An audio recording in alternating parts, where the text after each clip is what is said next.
વાવ તાલુકાના તીર્થગામ ખાતે ગ્રામ પંચાયત દ્વારા દારૂબંધી અને વ્યસન મુક્તિ માટે એક મહત્વપૂર્ણ અને ઐતિહાસિક ગ્રામ સભાનું આયોજન કરવામાં આવ્યું હતું.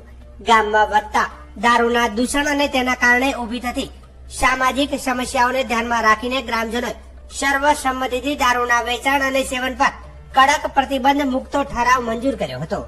ગ્રામસભામાં લેવામાં આવેલા નિર્ણય મુજબ હવે ગામની હદમાં દારૂનું વેચાણ કરનાર કે તેનું સેવન કરનાર કોઈ પણ વ્યક્તિને ગામમાં ચલાવી લેવામાં આવશે નહીં. આવા ઇસમો વિરુદ્ધ તાત્કાલિક કાયદેસરની કાર્યવાહી થાય તે માટે ગ્રામ પંચાયતે પોલીસને લેખિત જાણ કરી છે.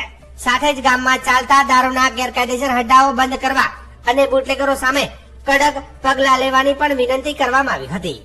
પંચાયતના ઠરાવમાં ખાસ જોગવાઈ કરવામાં આવી છે કે જો કોઈ વ્યક્તિ દારૂ વેચતો ઝડપાશે તો તેને 11,000 નો દંડ ફટકારવામાં આવશે.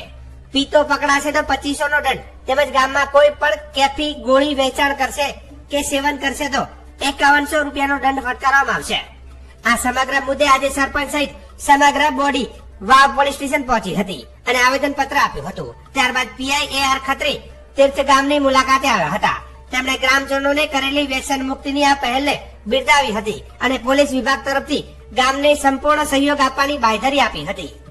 ગઈકાલ તારીખ 30/11/2025 રોજ તીર્થગામમાં એક ગ્રામ સભાનું આયોજન કરેલ, જેનો હેતુ હતો દારૂબંધી.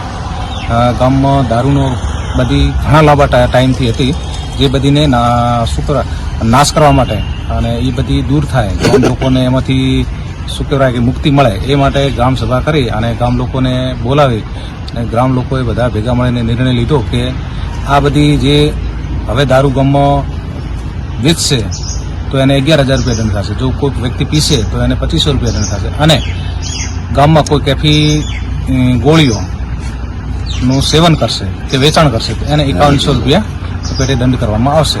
તો સર્વાનુમતે કાલે ઠરાવ પસાર કરવામાં આવ્યો ગ્રામ લોકોની સહયોગ સાથે અને આજ એની કોપી એક અમે આ પોલીસ સ્ટેશન રજૂ કરવા આવીએ છીએ.